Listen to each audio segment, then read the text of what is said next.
ب3 أهداف للا شيء، كان سجلهم أحمد علي وجون أنطوي وأحمد خيري.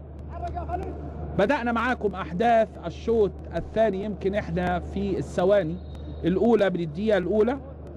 على ايدينا اليمين بالزي الأحمر فريق الخرطوم السوداني، وعلى ايدينا الشمال نادي الإسماعيلي بزي مميز، الفانيلا الصفراء، الشورت السماوي والشراب الأبيض. ما حصلش أي تبديل لكلا الفريقين، والفرقتين بيلعبوا بنفس التشكيلة اللي بدأت المباراة. إسماعيلي محمد صبحي، قدام منه عبد الحميد سامي وسامح عبد الفضيل واحمد بودي، طرفين كريم مسعد ومهاب سعيد النص احمد خيري وعمر جمال وعمرو السوليه، والهجوم احمد علي وجون انطوي. اما فرقه الخرطوم محمد عبد المنعم لحراسه المرمى، قدام منه 4 باكات، محمد مرسال، خليل علي، يحيى ديسي، اسماعيل صديق. نص الملعب محمد حسن الطيب، ريتشارد جاستن، صلاح عثمان ونادر خليفه. والهجوم محمد عبد المنعم عنكبه وصلاح ابراهيم. كرة مع النادي الاسماعيلي في الخلف، تتلعب عند كريم انما طويله، تتقاطع وياخدها فريق الخرطوم السوداني. نتذكر مع بعض ان اللقاء الاول بين الفريقين كان انتهى في الخرطوم بتقدم الخرطوم السوداني 3-1. هنا الاسماعيلي متقدم 3-0.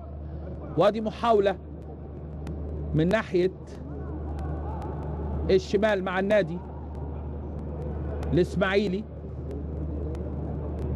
ترجع اهو عمر يلعب لكريم، انما راية وصفارة، ركلة حرة غير مباشرة، تسلل على النادي الاسماعيلي. ادي حكم اللقاء طاقم التحكيم من المملكة العربية السعودية فهد المرداسي، ومعاه احمد الفقيهي وعبد العزيز الاسمري، والحكم الرابع مرعي العواجي، وبيراقب المباراة كابتن فاروق سرية من سوريا. ادي محاولة للامام الاسماعيلي،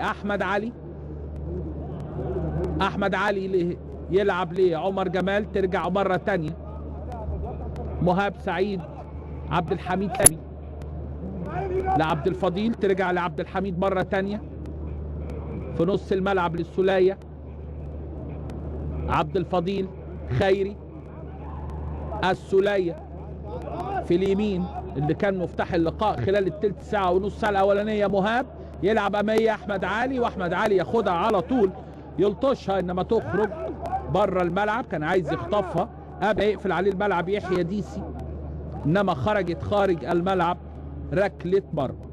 شكل جميل والله الاستاد برج العرب من الكاميرا الخلفية. ترجع ورا ريتشارد لديسي، يحيى ديسي لاسماعيل صديق الظهير الايسر، يدخل في وسط الملعب لصلاح عثمان للامير، مرة تانية يلعبها له انما تتلعب ناحية الشمال، وراجع من الخلف للامام او من الامام للخلف عنكبة ورايا وصفارة وركلة حرة غير مباشرة. ادي المساعد الثاني عبد العزيز الاسمري السعودي، هنشوفها مرة تانية. ادي اهو اتحرك خطوة وراجع على طول، الراية هناك راية وصفارة. ادي جون وعمر جمال قدامنا في الكادر، وركلة حرة غير مباشرة يلعبها محمد صبحي، امامية صبحي بالرأس من احمد علي، تسقط من جون يشتتها على طول خليفة، ترجع في النص مرة تانية لفريق الخرطوم السوداني. البداية عكس تماما الشوط الأول. الشوط الأول كانت البداية سريعة للنادي الإسماعيلي وأسفرت عن هدف. بدأنا بقالنا 5 دقائق دلوقتي كرة كده كر وفر بين الفريقين. نادي الإسماعيلي طبعا يهمه تفضل النتيجة على هذا الحال، وممكن انه يضيف، لكن مش من مصلحته ان نادي الخرطوم يسجل اي هدف، لان حتى بالفرض لو الخرطوم سجل هدف دي الحالة الوحيدة اللي تتلعب فيها ركلات الترجيح من علامة الجزاء. منقول على طول الملعب، وادي التليل كريم مسعد مميز بقدمه اليسرى، وصفقة رابحة للنادي الاسماعيلي. يرجع السولية غير الملعب ناحية اليمين عند مهاب، يسند مهاب بالرأس وجاي جنب الخط يلم مميز بمهارته يلعب العرضيه، انما معاها الحارس على طول محمد عبد المنعم ماسك كورته. محمد ماسك الكره ويلعب على طول ناحيه اليمين لمرسال. مرسال للامام عن الطيب، انما تخرج خارج الملعب برمية تماس للنادي الاسماعيلي.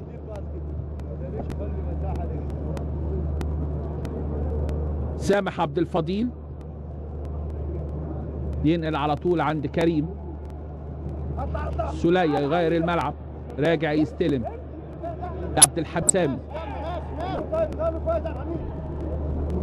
بيهدي الملعب النادي الاسماعيلي طبعا من مصلحته بشكل كبير جدا، لان طبعا عايز نقول فارق اللياقه. فرقه السودان لعبت الدوري ولسه الدوري منتهي، ويعني نقدر نقول ما زالوا في الفورمه، انما احنا هنا النادي الاسماعيلي ما لعبش دوري ولا في دوري، عشان كده فارق الفورمه فارق بقى اللياقه تظهر. عشان النادي الاسماعيلي خلص في الشوط الاول 3 اهداف والشوط الثاني بيمشي الملعب. ادي يمكن موجود معانا بعض الحضور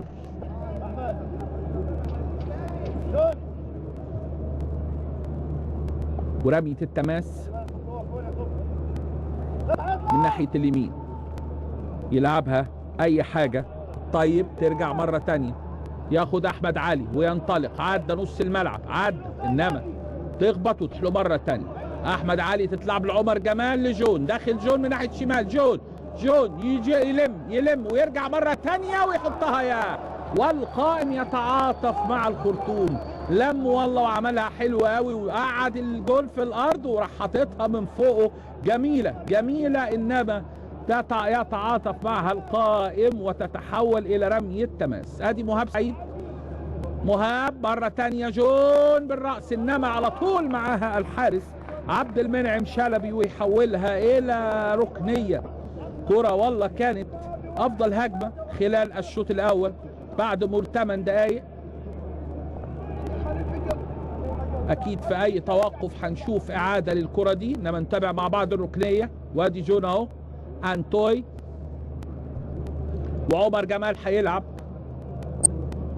الركنية على طول عالية، انما يدخل الحارس ويلعبها ويديله على طول حكم اللقاء الحصانة وصفارة، وركلة حرة مباشرة لصالح الخرطوم السوداني. ادي اهي الكرة بتاعت جون انتوي، دخل وعدى لما وهيلم الثانيه. بص بقى هيقعده، قعد الحارس كمان وحط الكرة، انما طبعا الزاويه دي ما بينتش الحارس لما قعد مع الكرة، انما كانت كرة كويسه وانما خبطت في القائم. دي يمكن افضل لعبه خلال الشوط الثاني خلال ال8 دقائق، واحنا دلوقتي بنلعب في الدقيقه 9 من بدايه احداث الشوط الثاني. دخلنا على الدقيقه 10، يعني 55 دقيقه من بدايه اللقاء، والاسماعيلي متقدم على الخرطوم السوداني 3-0. ادي عنكبه النهارده عبد الحميد سامي مش سايبه، يعني ناجح ان هو يوقف خطورته. وادي محاوله من اسماعيل صديق، انما يدخل معاه السولية ويطلع الكرة خارج الملعب الى ركلة ركنية للخرطوم، او الركلة ركنية تتلعب بعيدة وطالع على طول معاها بالرأس صلاح ابراهيم، انما فوق العرض.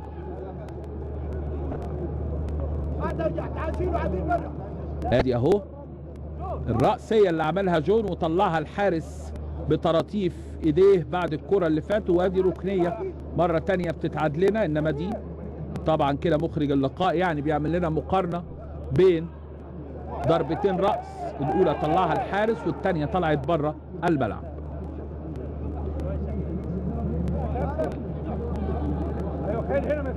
كرة مع صلاح عثمان الطيب، يلعب امامية عند عنكبة ناحية الشمال، عنكبة وعبد الحميد مع عبد الحميد يحولها الى ركنية. عبد الحميد سامي مش سايبه النهاردة في اللقاء، واخد تعليمات ما يسيبوش. اخطر نجوم فرقه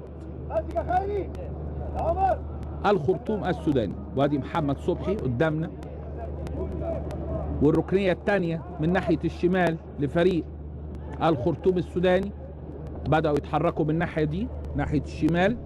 نشوف بقى صبري المنياوي هيفكر في ايه خلال هذه التحركات. وادي راجعه مره ثانيه اسماعيل صديق، يرجع بكورته لخليل علي.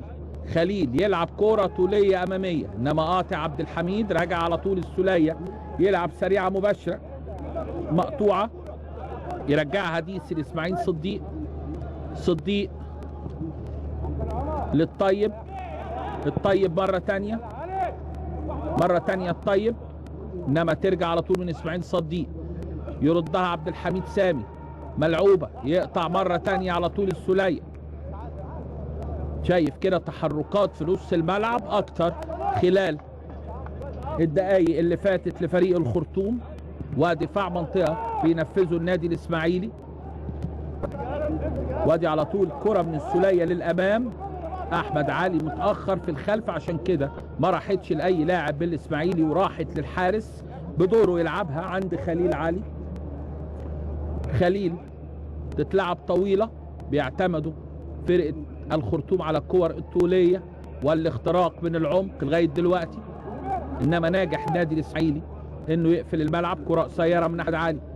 عمر جمال كره قصيره ممكن دي تصيب. وادي احمد علي لسه الكره معاه. احمد علي، احمد علي يلعب لمهاب. مهاب على طول لاحمد علي. انما يلعب كره وتخرج اي حاجه الى خارج الملعب.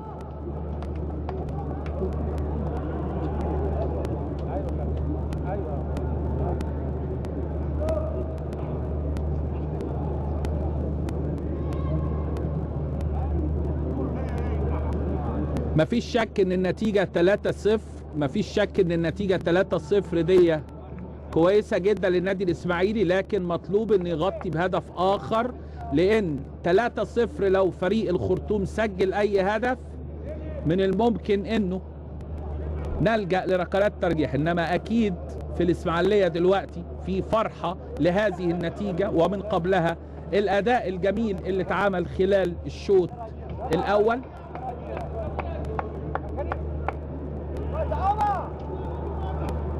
واضح طبعا ان الكابتن صبري المنياوي من وجهه نظري الشخصيه المتواضعه انه هيعتمد على ان الكره تتحرك اكتر من اللاعبين، لان طبعا مستوى البدني قله المباريات من الممكن ياثر. وادي فعلا اهي تتلعب من كريم اماميه الجول، انما تفوت منه وترجع للحارس يلعبها ليحيى ديسي.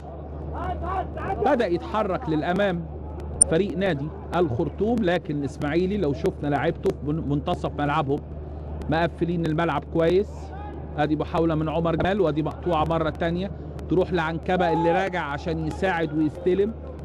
ينقل الملعب عند مرسال، مرسال ترجع وراه وتصويبه. هو ده اللي احنا خايفين منه. تروح الكره لصلاح عثمان الامير كابتن الفريق، ياخدها كده فيرست تايم، انما تمر فوق العرض.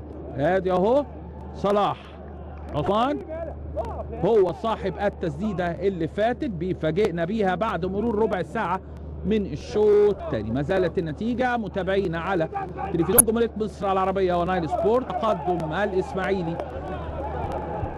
على الخرطوم السوداني 3-0. نذكركم اللقاء الاول انتهى 3-1 في الخرطوم. لو بقت النتيجة زي ما هي كده طبعا يصعد مباشرة النادي الإسماعيلي إلى الدور الثاني. ادي صلاح الطيب، الطيب بياخد الطيب الكرة ويعدي، انما تخرج بره الملعب. رمي التماس هيلعبها اسماعيل صديق ورا اسماعيل للطيب، وبنلعب في الدقيقة 16. الطيب لسه الكرة معاه، يلعب طويلة أمامية عند نادر خليفة انما مخطوفة. ياخد خيري الكرة، خيري للسولية، سولية لمهاب، مهاب طويلة للأمام لعمر جمال، عمر جمال خيري، خيري المثلث عايز يعمل معاه نفس النقلة، انما ما خدش باله منها عمر جمال، انما الجايات اكتر ان شاء الله، الجايات اكتر من رايحات. الله يرحمه كابتن لطيف كان يقول لنا على الفرص لما تضيع ان الجايات اكتر من رايحات. وشايف اول تبديل هيجريه المدير الفني السوداني، شايف اللاعب جوجو او جوجو بيستعد. هينزل جوجو بدل صلاح ابراهيم، مهاجم طبعا عايز يزود الاداء الهجومي. كابتن ابو عبيد سليمان المدير الفني للمنتخب او فريق الخرطوم السوداني، ادي اول تبديل وبيحييه كابتن هشام عبد اللطيف مدير الكوره. وشايف ايضا الناحيه الثانيه النادي الاسماعيلي على ما اعتقد ان ميدو بيستعد للنزول، محمد حامد ميدو.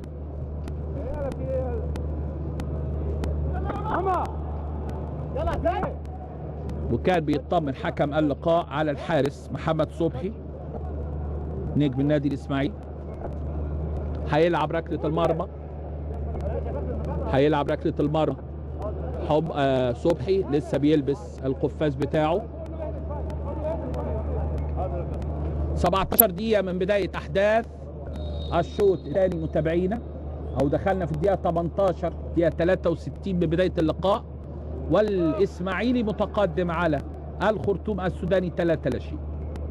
عنكبة بالرأس ورا على طول، يلعبها للأمام عبد الحميد سامي، تسقط لديسي من قدامه، يدخل أحمد علي معاه، ترجع ورا لأحمد خيري لجون ورا الكريم مسعد، يديها له مرة تانية ويعدي، هيعدي انما تخرج بره الملعب من كريم مسعد. رمية التماس تلعب على طول سريعة، انما ترجع وياخدها فريق النادي الاسماعيلي. رجع ورا عبد الفضيل، سامح عبد الفضيل، يرجع بكورته لمحمد صبحي امامية الناحية الثانية عند احمد علي. احمد طالع على الكورة انما ياخدها نادر لعنكبة، ياخدها قدامه مهاب سعيد. مهاب دايس على كورته، مهاب لاحمد علي، يديها مرة ثانية. يا سلام على الكور اللي بتتلعب كده في ربع بوصة. جون لاحمد علي، احمد علي للسولة خيري ناحية الشمال لعمر جمال. عمر هيرفع، لعب العرضية وجون. يا عليك يا جون، عمل والله كرة خدها سريعة كده مباشرة، انما تمر بجوار القائم. لما بيتحركوا كده ياخدوها يمين شمال الاسماعيلي ويمشوا كده النص دايرة دي وبتتنقل الكرة اهي كرة، انما مرت هي شكلها حلو، هي بعيد. ادي اهو عمر جمال عطاها له بشكل كويس جدا وهو طالع بمنتهى الرشاقة، انما حاططها مرت بجوار القائم. ما زالت النتيجة، بنلعب دلوقتي في تلت ساعة وما زالت النتيجة تقدم الاسماعيلي 3-0. عمر جمال ناحية الشمال بدأ بقى يتحرك بعد تلت ساعة. الاسماعيلي عدت كده التلت ساعة وفاتت، بنحافظ كده او زي ما نقول ايه، بنوزع الجهد. توزيع الجهد مهم جدا، كل ما زادت خبرة اللاعبين وفاهمين طبعا وحاسين بمستوى البدني اللي هم فيه، فبيبقى في نوع من توزيع الجهد. خلصوا في الشوط الاول في اول تلت ساعة المباراة. نتمنى بقى خبرات نجوم النادي الاسماعيلي، لان مباراة زي دي هتفرق كتير جدا مع النادي الاسماعيلي في الدور الثاني. مجرد صعود الاسماعيلي للدور الثاني فرحة كبيرة جدا. زمانها دلوقتي طبعا الاسماعيلية، زمان ابناء الاسماعيلية دلوقتي سعداء جدا بهذا الفوز. طبعا كلنا اصلا متعطشين ان احنا نشوف رياضة، وبخاصة يعني الالعاب الاخرى بدأت، انما كرة القدم لها مذاق اخر. عمر جمال ينقل لاحمد خيري، انما مقطوعة وياخدها فريق الخرطوم. ريتشارد ناحية اليمين عند طيب، يلعب الكرة انما على طول تتحول الى ركنية الدور ده من ناحية اليمين. ادي قدامنا كريم اللاعب مودي تقريبا كده، كريم اللي واقع على الارض هناك بيتألم. وده لاقي النادي الاسماعيلي محمد عواد حراسة المرمى محمد ممدوح عبد المعز، ايمن المحمدي، محمد حمص، محمود المتولي، محمد حامد ميدو اللي شايفه هو اللي بيستعد، وجوين اندو بيس. هم دول بدلاء النادي الاسماعيلي.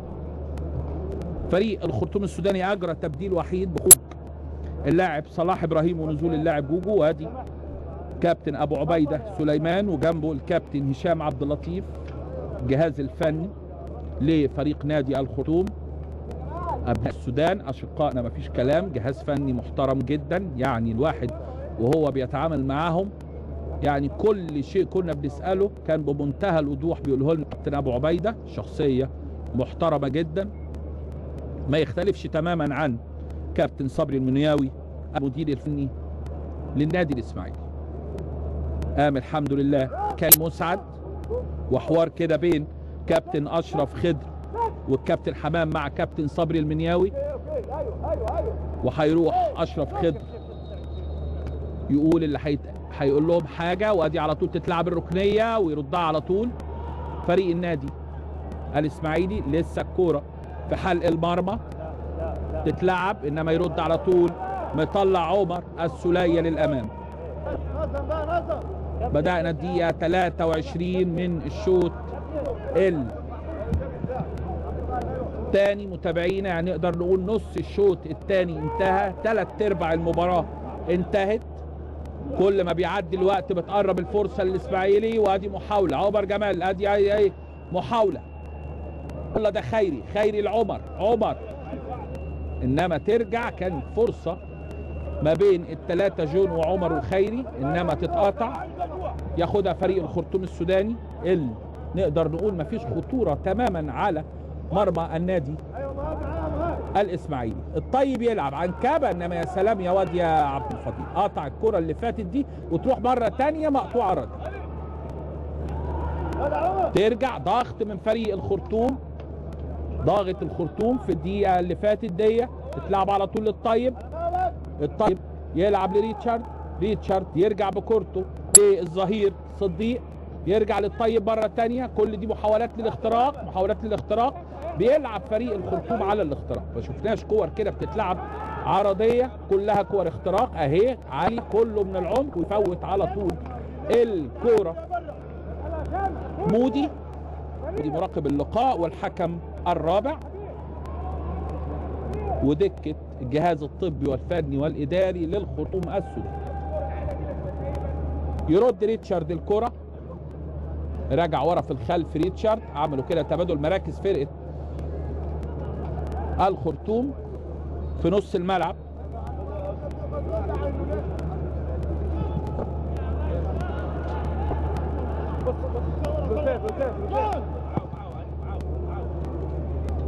يا ابني بقى يا ابني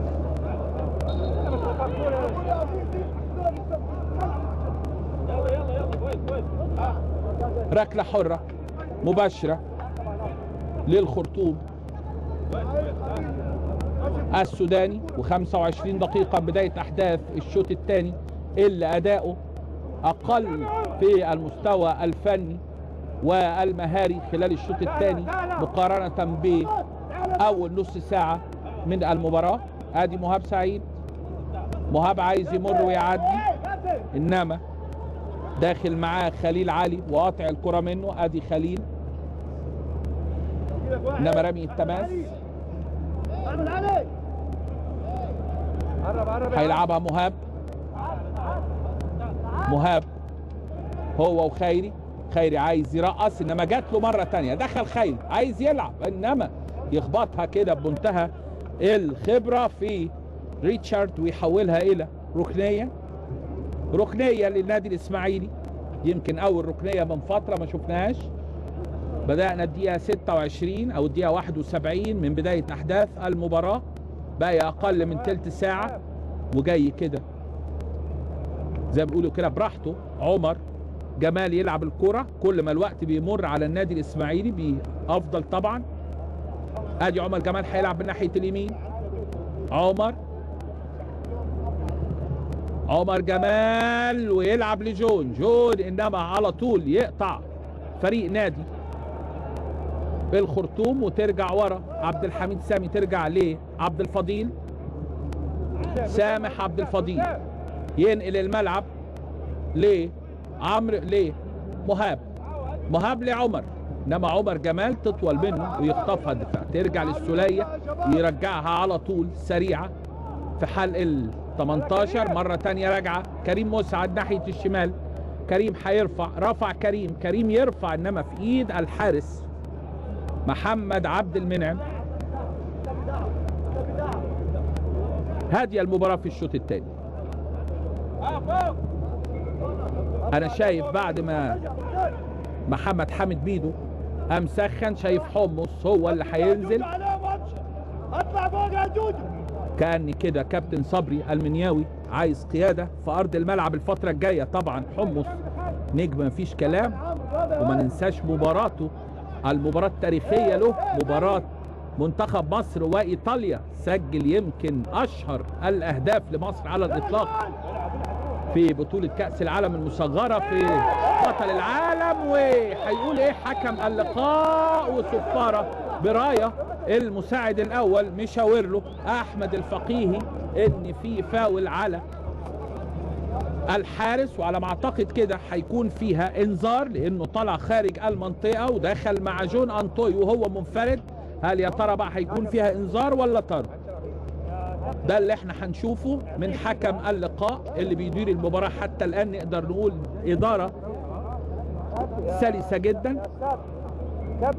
بيستعد حمص تقريبا هينزل مكان جون انطوي اللي واقع على الارض بيتعارج.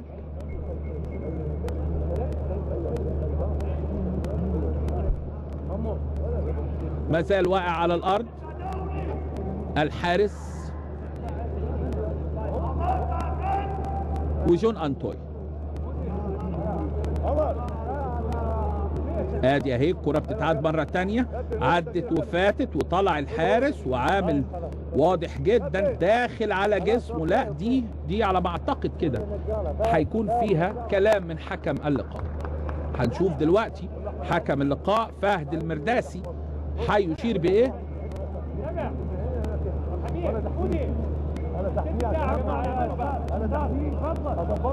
هو مطلع الكارت الاصفر، انا شايف في ايده الكارت الاصفر، وتقريبا كل المشاهدين شافوا. اوه ده طالع على يعني واخد ايه رقبته كده، يعني فكرنا كده كأن مثلا ايه جون سينا مع ميس طالع بياخدوا رقبة. اتفضل هنا كابتن لو سمحت. نزلت عربية الإسعاف. ألف سلامة على جون، الاتنين يمكن واقعين على الأرض. كأن كده الحارس، أنا من وجهة نظري الشخصية يعني مخضوض، متوقع إن ممكن حكم اللقاء يديله طرد أو حاجة. وادي التبديل زي ما شفناه معاكم. تبديل هينزل نجم الكبير محمد حمص، يعني فاكهة الإسماعيلية زمان. طبعا كل اللي بيتابعوا المباراة على التلفزيون في الإسماعيلية سعداء جدا بظهور حمص، لأنه يعني واحد من النجوم اللي بيعشقوهم. وادي جون أنا شايف كده الحمد لله سليم، إنما هو كان التبديل اللي بيجهزه كابتن صبري المنياوي. يعني سبحان الله، يعني هو أصيب في اللعبة دي وكان هو التبديل اللي بيستعد بيه كابتن. ادي اهو جون واحدة من العابه. الهدف اللي سجله اهو، الهدف اللي سجله بيعيده لنا حكم مخرج اللقاء، وهيخرج جون. وادي سعيد جدا بهدف جون انطوي وخارج على العربية. الف سلامة عليك يا جون، الف سلامة. وادي حمص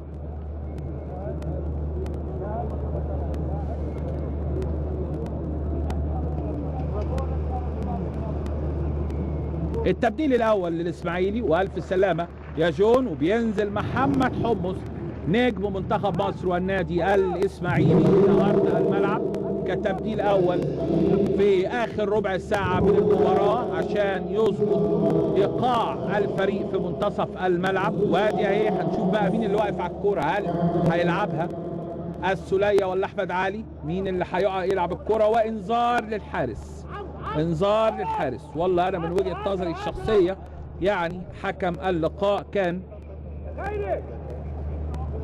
يعني انذار للحارس. ايوه يا كابتن انا قايل لهم بس اثنين كمان مش وركله حره مباشره من مكان مميز وتمر يا مرت بجوار القائم.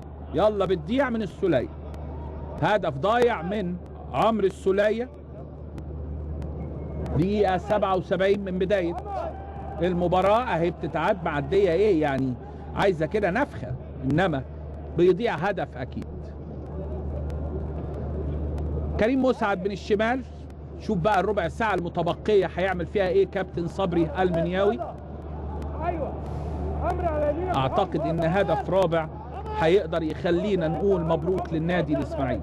حتى الان من وجهة نظري الشخصية المتواضعة في اي لحظة كورة جوال. طالع وبيتحرك محمد مرسال الظهير الايمن، يلعب كرة امامية تنزل على طول عند السولية ناحية اليمين لاحمد علي. احمد علي يمر، احمد علي انما في دفعة وفاول وصفارة وركلة حرة مباشرة لصالح النادي الاسماعيلي. كور الثابتة من الممكن ان يكون لها كلام تاني في اللقاء في الفترات المتبقية. وادي جون اهو بنطمن عليه الحمد لله اهو فايقه مع الجهاز الطبي للنادي الاسماعيلي مع الدكتور مجدي الباز كابتن جمال الطلي وكابتن احمد سيد احمد وعمر جمال هو اللي هيلعب الركله الحره المباشره. فين راسك يا حمص بتاعت طنطا، انما اتلعبت بتاعت ايطاليا. ترجع في نص الملعب بيستلم على طول محمد مرسال اللي غير مكانه هو وريتشارد. مرسال نزل ارض الملعب، نزل في النص وريتشارد راح ناحيه اليمين عشان يوقف الجبهه الشمال. ده تبديل او تغيير داخل الملعب عمله المدير الفني لفريق الخرطوم السوداني تحاشيا للتحركات بتاعت كريم مسعد من ناحيه الشمال. وادي على طول رأسيه يظبطها حلو قوي عمر جمال، انما دفعه وفاول. والتبديل الثاني حمص يمكن فاول اتعمل معاه. التبديل الثاني يخرج محمد حسن الطيب وهينزل بداله اللاعب معاذ عبد الرحمن.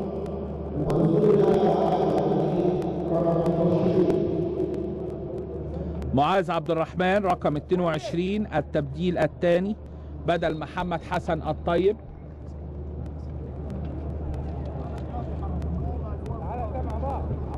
ترجع ورا الكرة سامح عبد الفضيل. سامح امامية انما يقطع الدفاع وتترد مرة تانية في نص الملعب. سايبها عبد الحميد سامي خارج الملعب رمي التماس للدراويش. دقيقة 80 او الدقيقة 35 من بداية الشوط الثاني. 10 دقائق او اقل من 10 دقائق على الوقت الاصلي متابعينا.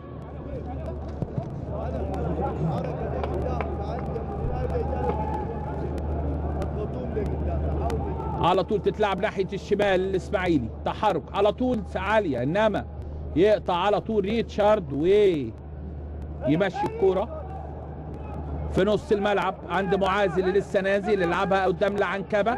عنكبة ماسك الكرة في نص الملعب انما واخدها منه مهاب ويعمل معاه دفعة وفاول. التبديل الثالث هيخرج مرسال وينزل مكانه انس ابراهيم. ادي اهي الفاول اللي عامله عنكبة.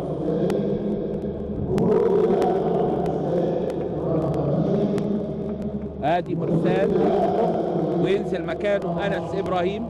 طبعا كل دي تبديلات رقم 10 كل دي تبديلات محاولة. ادي ده نازل ان يلعب قدام مهاجم طبعا لازم هيحاول ان هو يدفع بكل اوراقه ابو عبيدة سليمان لان قدامه فرصة لو سجل هدف يلعب على ركلات الترجيح.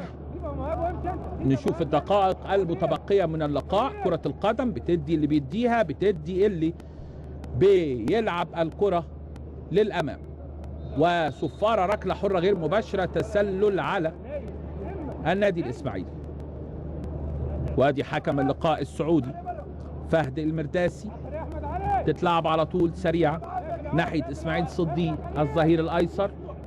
إسماعيل بيعدي نص الملعب ويرجع بكورته مرة تانية ليه يحيى داسي ريتشارد أمامية لمعاذ للطيب لريتشارد مرة تانية يخطف ويلعب لنادر خليفة. نادر يعمل ثرو أمامية إنما يقطع على طول الكرة مهاب وملعوبة السولية لعمر جمال إنما الكرة بعدت عنه. كان عايز كده يلطشها وياخدها قدامه. يا ولد كعب حلو الخيري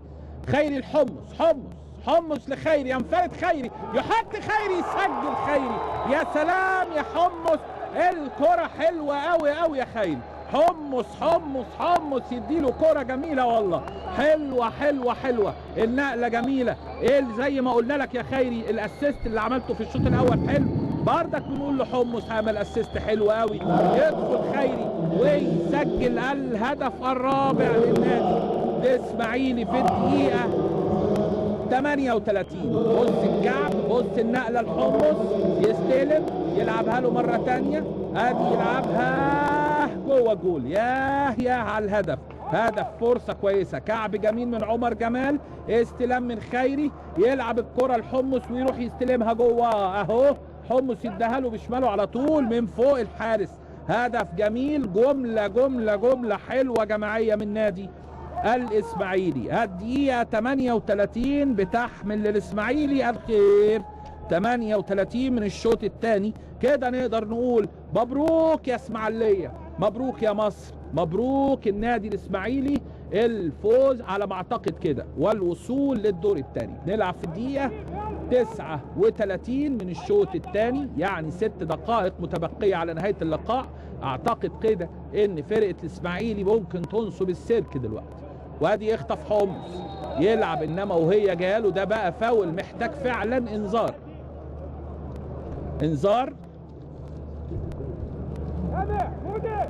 ادي حمص يعني وكأن كده عارفين طبعا زي ما قال يا ابو عبيده سليمان حافظ لعيبه مصر مجرد انه حمص نزل معروف ان ده حمص مش هيسيبه. وادي اهو فاول تاني فاول يتعامل مع حمص في اقل من 10 دقايق نزل اتضرب مرتين. ادي اهو اللي عامل معاه الفاول رقم 24 يحيى داسي او يحيى ديسي. وادي عمر جمال عمر حمص يدي لعمر مره ثانيه يستلمها لسه الكره معاه ينقل الملعب عايز يودي لمهاب انما الكره اتقطع. هيبدا بقى الاسماعيلي اخر الوقت المتبقي يقول لنا انا موجود اهو زي ما اقول كان اللي فات ده كله توزيع للجهد محاوله للمحافظه على المستوى البدني. وادي تفويته حلوه قوي من كريم وتتلعب للامام انما مقطوعه وترجع مرة تانية. عمر ده معنى عليك. ايوه عمر كرة في نص الملعب مع النادي الخرطوم 4-0. دقيقة 85 متابعينا على تلفزيون جمهورية مصر العربية ونايل سبورت. تقدم اسماعيلاوي تقدم دراويش تقدم صنبة مصر 4-0 على الخرطوم السوداني. كده نقدر نقول بيصعد النادي الاسماعيلي الدور الثاني. عارفين اللقاء الاول كان انتهى في الخرطوم بتقدم فريق الخرطوم السوداني 3-1. انهى النادي الاسماعيلي اللي ما كانش متابع معانا اللقاء الشوط الاول متقدم ب3 اهداف كان سجلهم احمد علي وجون واحمد خيري واضاف خيري الهدف الرابع نقدر نقول من 3 دقائق لتصبح النتيجة 4-0. ريتشارد عايز يسدد انما يرجع مرة تانية بكورته لجوجو او جوجو واي حاجة يلعبها يحيى ديسي اللاعب رقم 23 تخرج بره الملعب ركلة مرمى هيلعبها محمد صبحي. لو استلم ما بتشيل منه محمد صبحي يلعب الكرة أمامية تنزل في نص ملعب فريق الخرطوم. حكم اللقاء بيقول ما فيهاش أي حاجة. الكرة اللي فاتت على طول ترجع ليه ديسي للأمام عايز يستلم الكرة اللاعب جوجو رقم 26. وادي التبديل، هينزل محمد حامد ميدو وهيخرج عمر جمال. عمل مجهود كويس جدا عمر جمال، بنحييه على ادائه خلال هذه المباراه، والمتواجدين معانا بيحيوا عمر جمال. وادي محمد ميدو، محمد حامد ميدو بينزل كده. النادي الاسماعيلي عمل تبديلين ولسه عنده تبديل، بيسلم على زمايله على دكة البدلاء. عمر جمال عمل مباراة كويسة، طبعا المباراة دي هتفرق كتير جدا مع النادي الاسماعيلي خلال الفترة اللي جاية. زي ما كده قلنا النادي الاهلي قادر ان هو يوصل لنهائي افريقيا ويفوز بالكأس للمرة السابعة في تاريخه، ويعود للمرة الرابعة الى اليابان في ظل عدم وجود دوري. ده مش معناه يعني عدم وجود دوري مصلحة، انما كل ما كان فيه دوري كل ما كانت الكرة هتبقى افضل. نادي الاسماعيلي نتمنى له ان شاء الله انه يمر من الدور ده للدور اللي بعد منه. نتمنى ان شاء الله عودة كرة القدم بشكل مستمر زي ما عاد دوري الدرجة الثانية. ويمكن بيتابع معانا اللقاء هنا هو يمكن الزميل صلاح بدران ومن اذاعه شباب الرياضه، وايضا هنا اذاعه اسكندريه برضك الزميل خالد عبد الشفيع موجود، والتلفزيون المصري متواجد ايضا. القناه الاولى بتجري لقاءاتنا هو يعني التلفزيون المصري وقنوات النيل والقنوات. دفعه وفاول. التبديل الثالث هيخرج مرسال وينزل مكانه انس ابراهيم. ادي اهي الفاول اللي عامله عنكبه.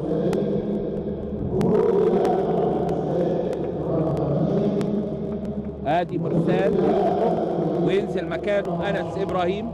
طبعا كل دي تبديلات رقم 10، كل دي تبديلات محاولة. ادي ده نازل ان يلعب قدام مهاجم، طبعا لازم هيحاول ان هو يدفع بكل اوراقه ابو عبيدة سليمان، لان قدامه فرصة لو سجل هدف يلعب على ركلات الترجيح.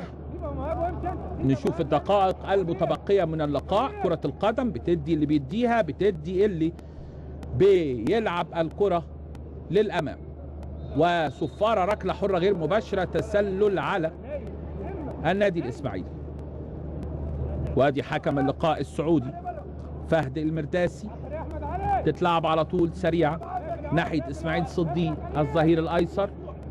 إسماعيل بيعدي نص الملعب ويرجع بكورته مرة تانية ليه يحيى داسي ريتشارد أمامية لمعاذ للطيب لريتشارد مرة تانية، يخطف ويلعب لنادر خليفة. نادر يعمل ثرو أمامية إنما يقطع على طول الكرة مهاب وملعوبة للسولية. السولية لعمر جمال، عمر جمال إنما الكرة بعدت عنه، كان عايز كده يلطشها وياخدها قدامه. يا ولد كعب حلو الخيري، خيري حمص لخيري، ينفرد خيري، يحط خيري، يسجل خيري. يا سلام يا حمص، الكرة حلوة قوي قوي يا خيري. حمص يديله كرة جميلة والله، حلوة النقلة جميلة. ايه زي ما قلنا لك يا خيري الاسيست اللي عملته في الشوط الاول حلو، بردك بنقول له حمص عمل اسيست حلو قوي. يدخل خيري ويسجل الهدف الرابع للنادي الاسماعيلي في الدقيقة 38. بص الكعب، بص النقلة لحمص، يستلم يلعبها له مرة تانية، ادي يلعبها جوه جول. ياه على الهدف، هدف فرصة كويسة، كعب جميل من عمر جمال، استلام من خيري، يلعب الكرة لحمص ويروح يستلمها جوه اهو. حمص يديها له بشماله على طول من فوق الحارس. هدف جميل، جملة حلوة جماعية من نادي الاسماعيلي. الدقيقة 38 بتحمل للاسماعيلي الخير. 38 من الشوط الثاني كده نقدر نقول مبروك يا اسماعيلية، مبروك يا مصر، مبروك النادي الاسماعيلي الفوز على ما اعتقد كده والوصول للدور الثاني. نلعب في الدقيقة 39 من الشوط الثاني، يعني 6 دقائق متبقية على نهاية اللقاء. اعتقد كده ان فرقة الاسماعيلي ممكن تنصب السيرك دلوقتي. وادي يخطف حمص يلعب انما وهي جاله ده بقى فاول محتاج فعلا انذار.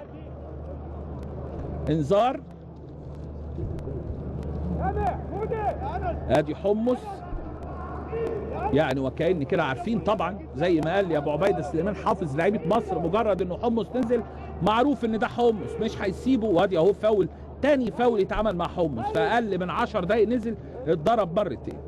ادي اهو اللي عامل معاه الفاول رقم 24 يحيى داسي او يحيى ديسي. وادي عمر جمال، عمر لحمص، حمص يدي لعمر مره ثانيه، يستلمها، لسه الكره معاه، ينقل الملعب، عايز يودي لمهاب انما الكره اتقطع. هيبدا بقى الاسماعيلي اخر الوقت المتبقي يقول لنا انا موجود اهو. زي ما اقول كان اللي فات ده كله توزيع للجهد، محاوله للمحافظه على المستوى البدني. وادي تفويته حلوه قوي من كريم وتتلعب للامام انما مقطوعه، وترجع مره ثانيه. يا عمر ده معنى عليك. ايوه عمر، بص اللي ورايا كرة في نص الملعب مع النادي الخرطوم، 4-0. دقيقة 85 متابعينا على تلفزيون جمهورية مصر العربية ونايل سبورت. تقدم اسماعيلاوي، تقدم دراويش، تقدم صنبة مصر، 4-0 على الخرطوم السوداني. كده نقدر نقول بيصعد النادي الاسماعيلي الدور الثاني. عارفين اللقاء الاول كان انتهى في الخرطوم بتقدم فريق الخرطوم السوداني 3-1. انهى النادي الاسماعيلي اللي ما كانش متابع معانا اللقاء الشوط الاول متقدم ب3 اهداف كان سجلهم احمد علي وجون واحمد خيري، واضاف خيري الهدف الرابع نقدر نقول من 3 دقائق لتصبح النتيجة 4-0. ريتشارد عايز يسدد انما يرجع مرة تانية بكورته لجوجو او جوجو، واي حاجة يلعبها يحيى ديسي اللاعب رقم 23 تخرج بره الملعب. ركلة مرمى هيلعبها محمد صبحي. لو استلم ما بتشيل منه محمد صبحي يلعب الكرة أمامية تنزل في نص ملعب فريق الخرطوم. حكم اللقاء بيقول ما فيهاش أي حاجة، الكرة اللي فاتت على طول ترجع ليه ديسي للأمام، عايز يستلم الكرة اللاعب جوجو رقم 26. وادي التبديل، هينزل محمد حامد ميدو، هيخرج عمر جمال. عمل مجهود كويس جدا عمر جمال، بنحييه على ادائه خلال هذه المباراة، والمتواجدين معانا بيحيوا عمر جمال. وادي محمد حامد ميدو بينزل كده. النادي الاسماعيلي عمل تبديلين ولسه عنده تبديل، بيسلم على زمايله على دكة البدلاء. عمر جمال عمل مباراة كويسة، طبعا المباراة دي هتفرق كتير جدا مع النادي الاسماعيلي خلال الفترة اللي جاية. زي ما كده قلنا النادي الاهلي قادر ان هو يوصل لنهائي افريقيا ويفوز بالكأس للمرة ال7 في تاريخه، ويعود للمرة الرابعة الى اليابان في ظل عدم وجود دوري. ده مش معناه يعني عدم وجود دوري مصلحة، انما كل ما كان فيه دوري كل ما كانت الكرة هتبقى افضل. نادي الاسماعيلي نتمنى له ان شاء الله انه يمر من الدور ده للدور اللي بعد منه. نتمنى ان شاء الله عودة كرة القدم بشكل مستمر زي ما عاد دوري الدرجة الثانية. ويمكن بيتابع معانا اللقاء هنا هو يمكن الزميل صلاح بدران ومن اذاعه شباب والرياضه، وايضا هنا اذاعه اسكندريه برضك الزميل خالد عبد الشفيع موجود، والتلفزيون المصري متواجد ايضا. القناه الاولى بتجري لقاءاتنا هو يعني التلفزيون المصري وقنوات النيل والقنوات الاقليميه. نتمنى لهم التوفيق خلال الفتره اللي جايه. مفيش كلام طبعا، التلفزيون الحكومي لا بديل عنه. ركنيه للخرطوم تتلعب على طول سريعه وعاليه، يقطع على طول الدفاع ويشتت فريق النادي الاسماعيلي. مفيش اي حد في الامام، كل الفرقه راجعه بتدافع. فرقه الاسماعيلي بدانا الدقيقه 89، يعني باقي دقيقه وشوية على نهاية اللقاء غير الوقت المحتسب بدل من الضائع. بيقفلوا المساحات، بيلعبوا الكرة اهي السريعة مع بعض من لمسة، وادي على طول مش اوف سايد ورايح ميدو. محمد حميد ميدو، أول كرة لميدو. ميدو ميدو ميدو ميدو. لا والله ده أحمد علي. أحمد علي يمكن من بعيد، يمكن الجو هنا عندي احنا في اعلى نقطة. احمد علي سجل الهدف. احمد علي سجل الخامس. خمسة وخميسة يا اسماعيلية، 5 وخميسة يا دراويش، 5 وخميسة عليك يا احمد يا علي. بيسجل الهدف في الدقيقة 89. احمد علي بيفتتح الاهداف ويختتم الاهداف في لقاء اليوم.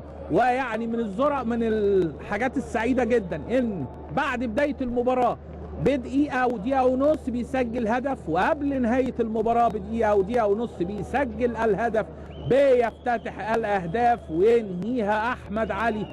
يمكن كنت عايز اقول يمكن تحركاته او شكله هناك وحركته كان شبه ميدو. الملعب هنا يمكن فيه شبورة عالية فوق ما خدتش بالي، انما الزاوية لما الكادر قفل عليه يمكن هي دي اللي خلتني خدت بالي منه. تحية لاحمد علي للهدف الخامس. 5 وخميسة عليكم يا دراويش. على طول ادي حمص، يستلم حمص ناحية الشمال، وبنلعب في الدقيقة الأخيرة، وهيجري كابتن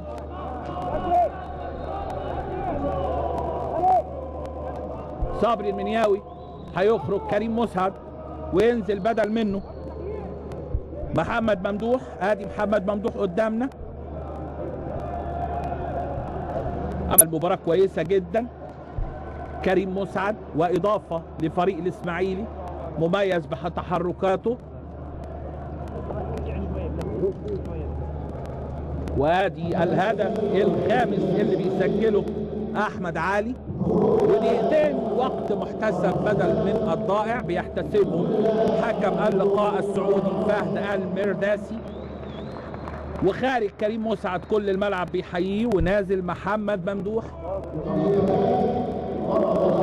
انتهى زمن الوقت الاصلي، ودي تحيه من الكابتن صبري المنياوي. انتهى زمن المباراة الاصلي، وبنلعب في الوقت المحتسب بدل من الضائع اللي احتسبه حكم اللقاء بدقيقتين.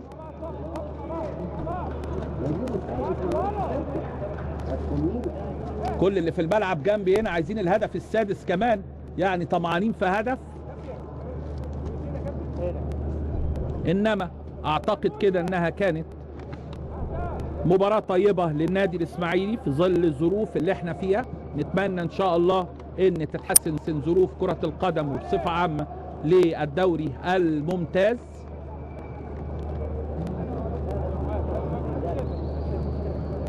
سلسلة سودانية،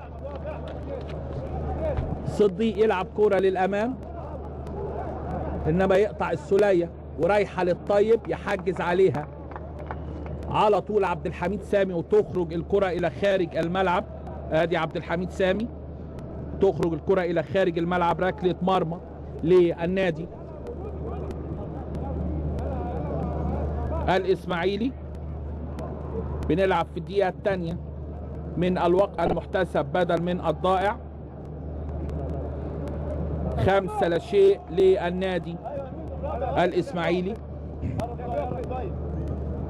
الطيب يرجع بورا، انما في اللحظة دي بيطلق فهد المدراسي حكم اللقاء السعودي صفارة نهاية المباراة، وفوز جميل للنادي الاسماعيلي 5 أهداف. تحياتي اليكم متابعينا من هنا من استاد الجيش برج العرب. كان معكم المعلق الرياضي علاء متولي، بشكركم والى اللقاء في مباراة قادمة، والسلام عليكم ورحمة الله تعالى وبركاته.